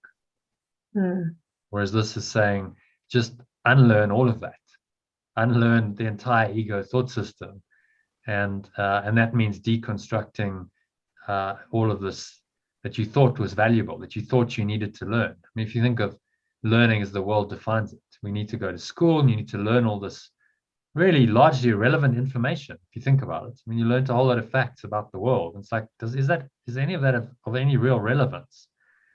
Does it really help me in my life? And you go, well, no, not really. Actually, does it help me to be happier and more peaceful and calmer and more emotionally centered? No, it doesn't. So we spent a lot of time learning in school, just things that are useless. It didn't really serve us. Lots of facts about time and space. And this is just another kind of learning completely. An unlearning. And what stands out for me is the eternally creative and nothing to learn. I like that. If you're really resting in pure formless awareness, love itself has nothing to learn. It just is itself. And when you come to that awareness, then you are that. And there are no lessons to learn. You are that. It is you. And the at-one-ment is complete.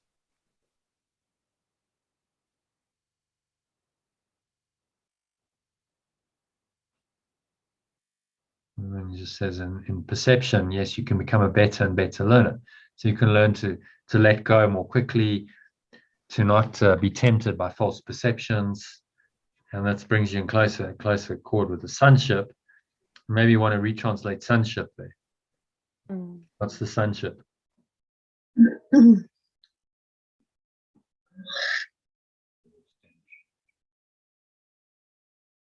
Remember what the sonship is? The extension of pure formless awareness.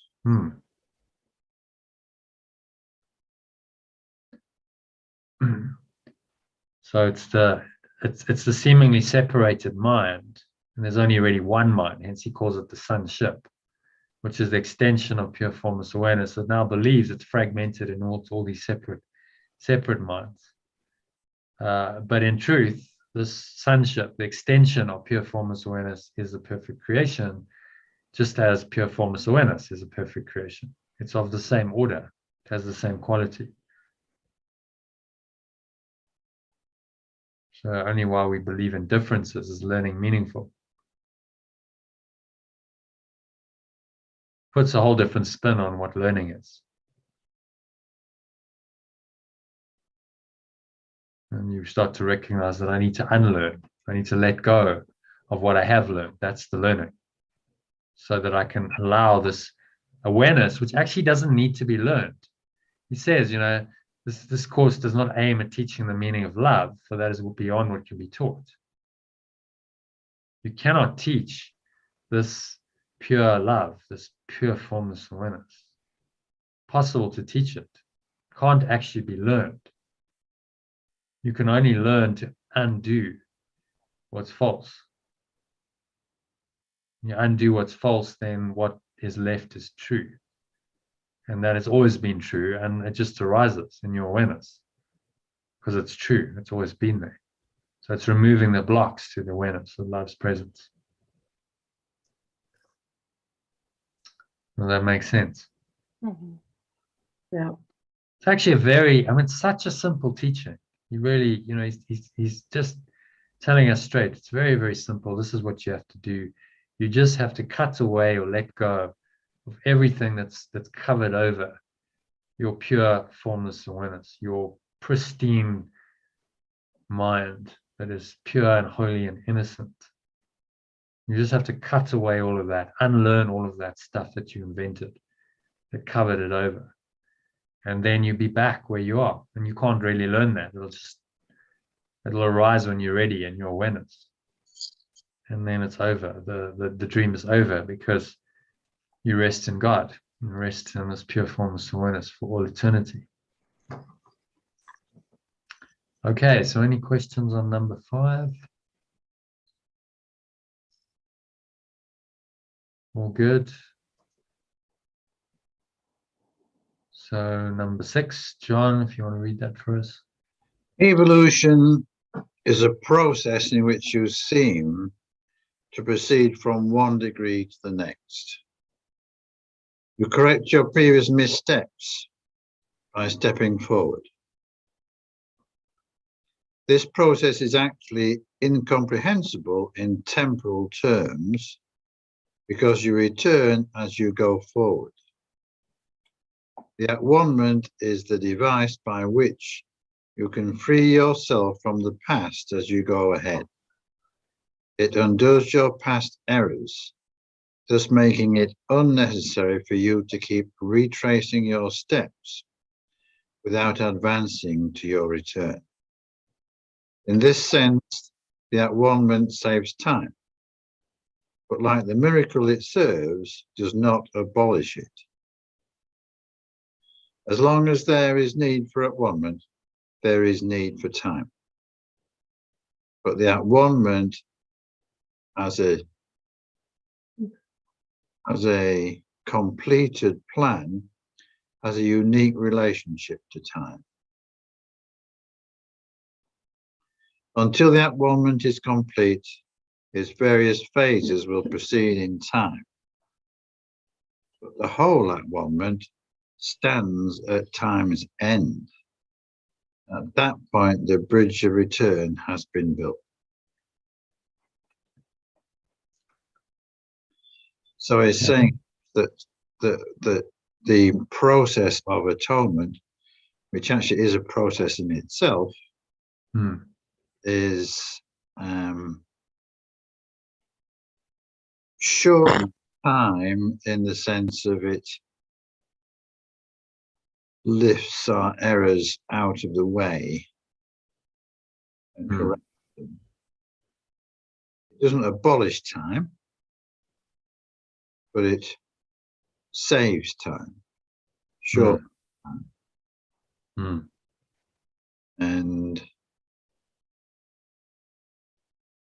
And the whole atonement, which is when we all go back to heaven, is the moment at which time concludes. And at that moment, the bridge to eternity is built. You understand what he means by device by which you can free yourself from the past as you go ahead. It undoes your past errors, thus making it unnecessary to keep retracing your steps without advancing to your return. Yes, it's an eloquent way of saying you correct your errors without going back to them, but whilst you go forward into new life. Yeah, advancing to your return, which, like, it's all paradoxical language. Like, how can you advance to your return? That's what it is. So your progress is going back to source and just really unwinding. Progress in this world, true progress, spiritual progress, is measured by the extent to which you are returning to your source, and nothing else. Any other definition of progress is meaningless. So what we've done in this world is we define progress in all kinds of ways. We've gone, well, progress is inventing lots of clever things, technology, to make our lives better in the dream world.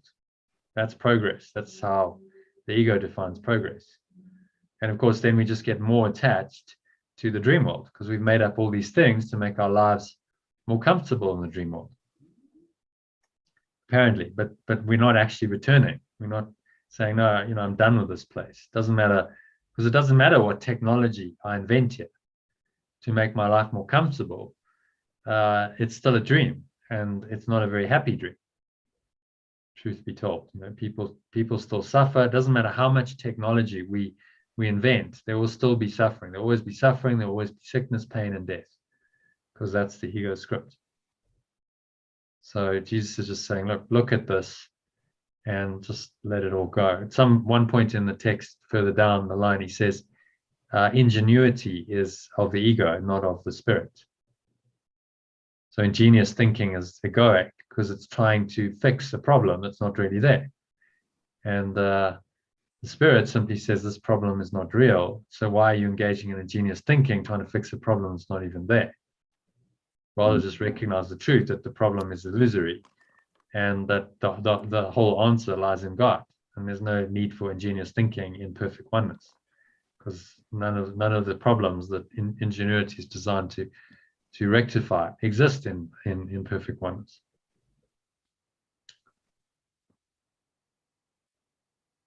Okay, so any other thoughts? John's just given quite a nice summary of that. What atonement is, what one-ment is. So it's proceeding in time. It's the principle of oneness, proceeding in time, but leading out of time. So it's the principle behind forgiveness or letting go, is the at-one-ment principle. It kind of also connects with the idea of vertical and horizontal movement in time. Yeah, exactly. So we got, these two planes. I must actually. Did you draw this diagram? I think did. You draw it, John? No, I didn't. No. It'd be useful to do it. So you've got these two levels. You've got the level of form and time going in this linear timeline, seemingly. And then you raise above the battleground is eternity. And so that one-ment is always trying to take you out of time and the conception of this linear time continuum of cause and effect. That's karma in the Eastern teachings, cause and effect. One cause leads to an effect, it leads to more effects. And so we seem to be progressing on the timeline. So the ego sets up an illusion of progress in this world by saying, well, if you do this and you do this and you do this, then you'll get this result, and then that's going to be good. You're going to be in a better state than you currently are down the timeline. So it works in past and future. And when you get there, then you'll be happy. So that keeps your mind attached to the timeline. And then one-ment simply raises you above the timeline and says, no, above this timeline, this battleground of time and space, you are still one, and you are still one at every point.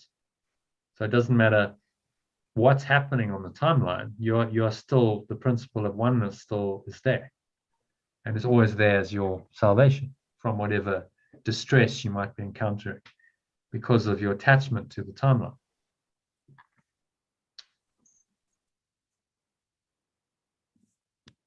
Okay. So we've done number 6. So just number 7 to go. So Iona, Patricia, other ones, or whoever prefers to read. Okay. Okay, go for it. The at-one-ment is a total commitment. You may still think this is associated with loss, a mistake all the separated sons of God or extensions of pure formless awareness make in one way or another. It is hard to believe a defense that cannot attack is the best defense. This is what is meant by the meek shall inherit the earth. They will literally take it over because of their strength. A two-way defense is inherently weak precisely because it has two edges and can be turned against you very unexpectedly. This possibly cannot be controlled except by miracles.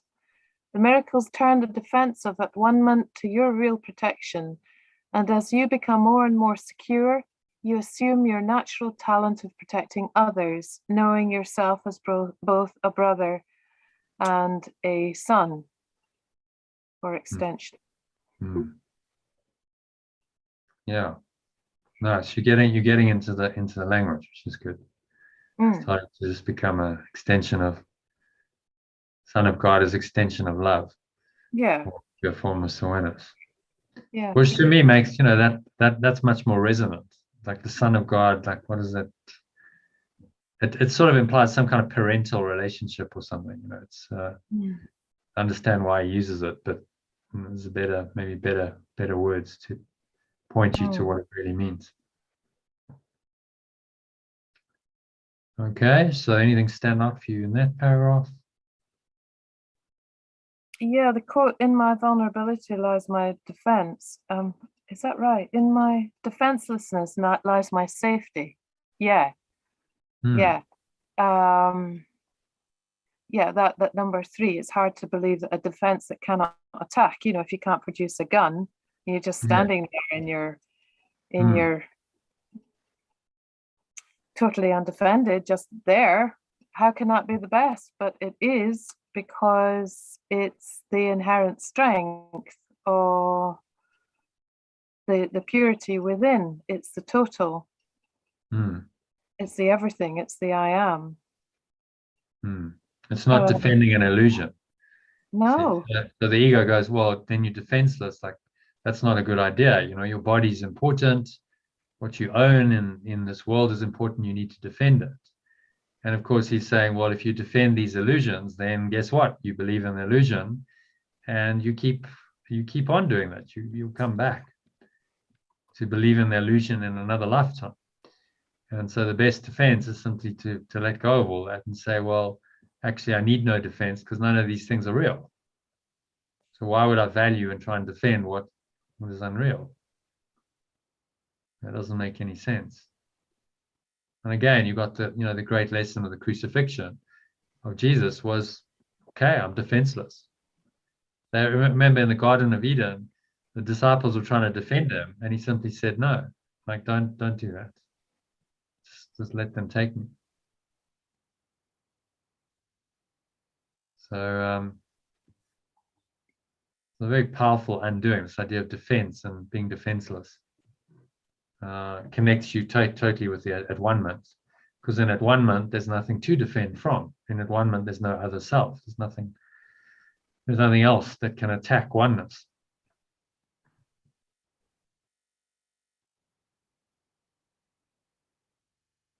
And then the last thing he emphasizes the miracle and the defense of at-one-ment, or how the miracle and at-one-ment are connected. So the miracle, hi, back. The miracle, Patricia was saying the other night, the miracle is a correction in perception. The miracle, the correction, turns the defense of at-one-ment to your real protection. So based on the principle of oneness, the miracle, the correction simply says, well, if I'm seeing illusion, I'm seeing something that seemingly hurtful or harmful, I can deny it. This is not true. So that at-one-ment is simply then the principle by which you then deny whatever the ego is doing. Yeah. And there's the correction. So it's so simple. It really is, but it requires a lot of vigilance and awareness, because it's very tempting and easy to go into the ego's thought system of judging and attacking and denying the at-one-ment in that process, and not recognizing what you're doing, because you've got it attached to the world, and you've forgotten that there's this at-one-ment principle that's actually always there, just not so obvious. It's been covered over by the ego, but it's always there in the background. And so your job is to bring it more into the foreground of your awareness, so that you just know it and you live through it. And then it becomes the default thought system that's just guiding you. So things happen. If something that's not good, you're tempted to judge, it seems to happen, you simply apply the principle and say, but this isn't true. Only oneness is true. This is not real. And that applies in all instances, because it's all not real. And so it extends to all-encompassing forgiveness that he's trying to train us to accept. And that all-encompassing forgiveness brings us to the gate of heaven, where God takes the final step. Pure formless awareness just kind of eventually obliterates any idea of separation, and we just melt back into God.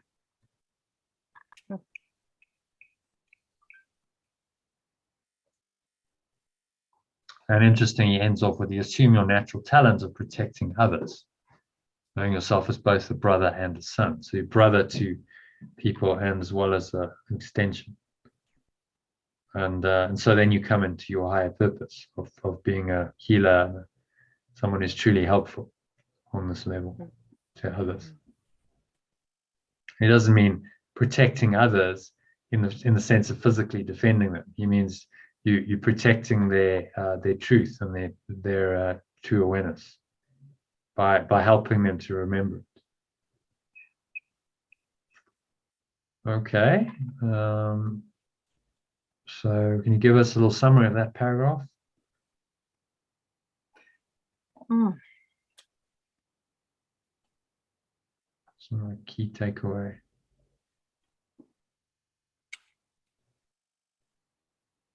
The meek shall inherit the earth. It always reminds me of a bad joke that says the meek shall inherit the earth if the rest of you don't mind. And that always made me laugh a lot. Yeah.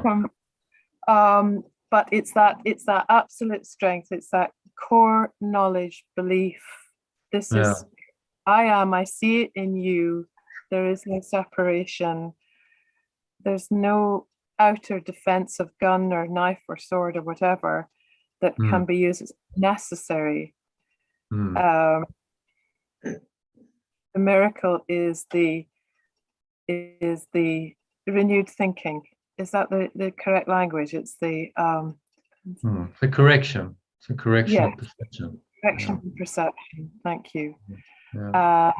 And thereby lies my safety as I keep remembering or re-remembering. And becoming truly useful to myself and as a brother, as an extension in the world. That's almost a prophecy here. You look at this, he's saying it's what is meant by the meek shall inherit the earth. So literally take it over because of their strength. So in the current situation, we have various egoic authorities seemingly in charge of the earth. And yet, if we all awaken to our true power, it's saying we will inherit it. This will become the dominant, not that you want to own it or control it, but this becomes the dominant power of spirit that's then guiding the earth. And we have that opportunity as humanity to, if we all do this and humble ourselves and really humble ourselves to the power of the spirit, and then start working together in that, well, we can create another way of living, another different systems and so on, that can replace the old. So you could see that as a prophecy, saying, look, this is what's coming. We shall inherit the earth. Hasn't happened yet, but maybe this is all the process of it happening. So in the ego trying to take control and do its thing, defense and attack, then you have the opportunity to really look at this and say, okay, that is a thought system that doesn't make any sense. I'm willing to let it go, and not believe in this in any way, shape, or form, because I cannot believe in what's false and also believe in the truth. It's one or the other.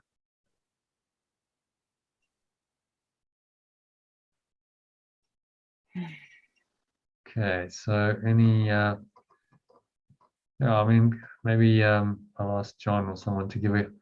Like, what's the key takeaway of this? Like, could you summarize this whole section in a minute or less? What's he saying in essence?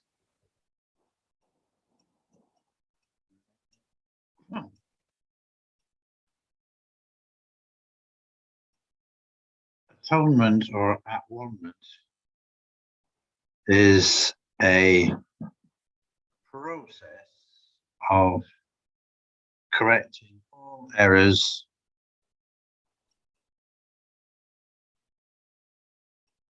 in such a way that we go back to pure formless awareness, complete innocence, and peace. and the giving up of all misconceptions,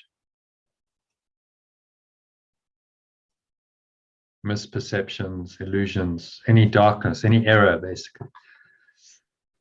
The one-ment is the principle of remembering this truth, and that's always been there. It's always been with us in time, and we just need to use it.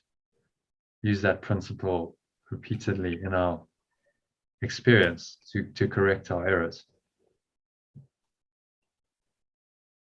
by denying the error. So, very, very simple message. But we must accept it. You've got to accept that one-ment principle as truth. Otherwise, you continue believing in the error.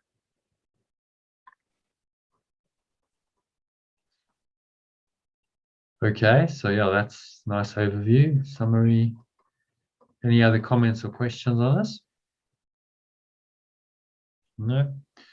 Okay, just about a housekeeping, I want to just mention about the course and the exercises. So ideally, if you can complete exercises 1 to 4 this week, and then we'll review them on Sunday.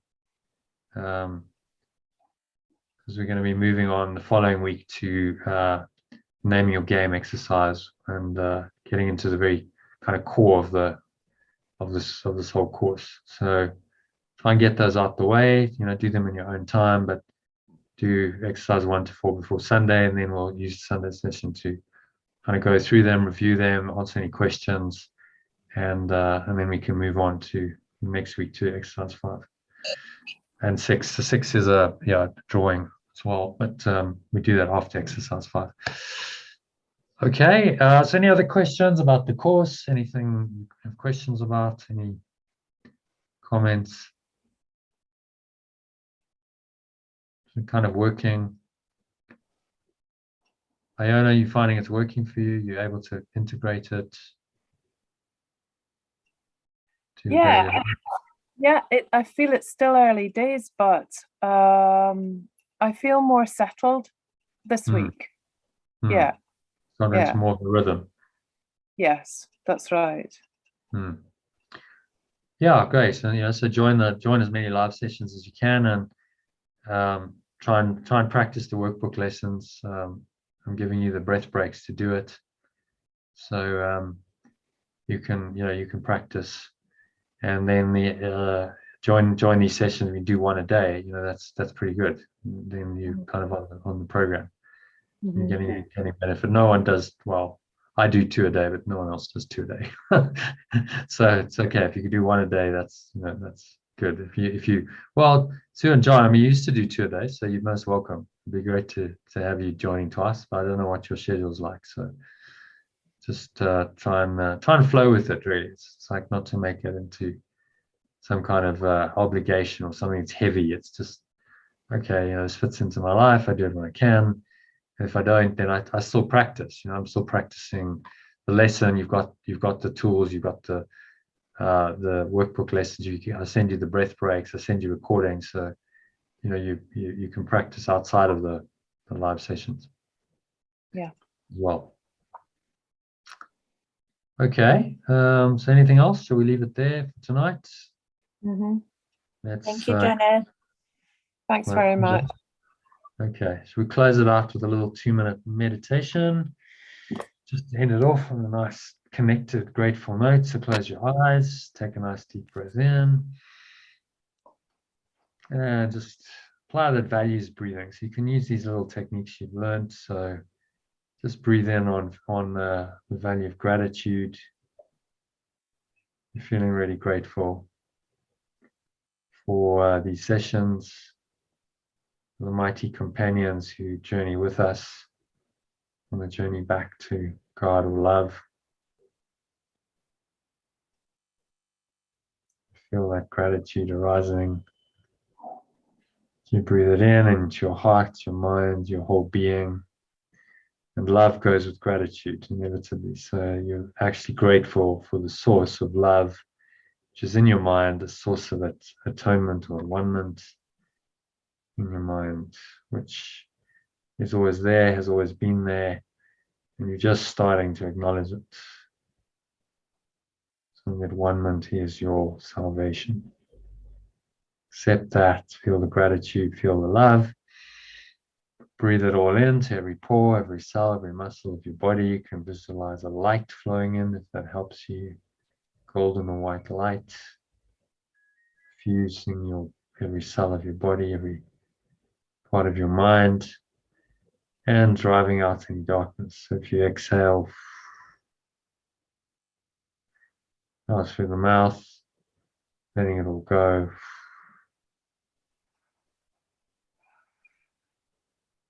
And at the same time extending this love and gratitude to everyone here in the session, everyone on the course who's not with us physically, they're there in the spirit, and everyone in your life, family and friends, social network, and then extend it to everyone. So it's all human beings on this planet and all living creatures.